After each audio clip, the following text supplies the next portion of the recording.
শীতকালে হাড় হিম হয়ে যাওয়ার ভয়ে অনেকেই গরম জলে স্নান করেন। আবার এমন মানুষও আছেন যারা সারা বছরই গরম জলে স্নান করতে অভ্যস্ত। চিকিৎসকদের মতে শীতের সময় হালকা গরম জলে স্নান করলে শরীরের নানান উপকার হয়। বিশেষ করে হাড়ের ব্যথা, গাঁটে গাঁটে যন্ত্রণা, বেশি শক্ত ভাব কমাতে গরম জল কার্যকরী ভূমিকা নেয়। গরম জলে স্নান করলে শরীরে রক্ত সঞ্চালনও বাড়ে, ফলে শরীর আরো স্বস্তি পায়।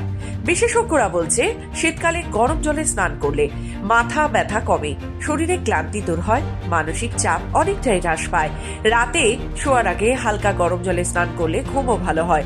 এমনকি ক্যালোরি বার্ন করতে গরম জল সাহায্য করে বলে মত চিকিৎসকদের। তবে গরম জল সকলের জন্য উপযোগী নয়। যাদের ত্বকে একজিমা, সোরিয়াসিস বা শুষ্ক ত্বকের সমস্যা রয়েছে, তাদের গরম জলে স্নান করলে সমস্যা বেড়ে যেতে পারে।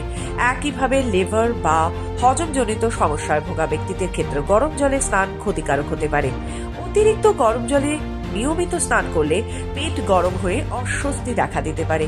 তাই চিকিৎসকদের পরামর্শ, শীত হোক বা গ্রীষ্ম, হালকা গরম জলে স্নানই সবচেয়ে নিরাপদ ও উপকারী। অতিরিক্ত কোনো কিছুই ভালো নয়। এই নিয়ম মেনেই স্নান করা শ্রেয়। তবে অবশ্যই প্রয়োজন বুঝে চিকিৎসকের পরামর্শ নিয়ে নেবেন, কারণ আপনি সুস্থ থাকুন, এই আমাদের একমাত্র লক্ষ্য।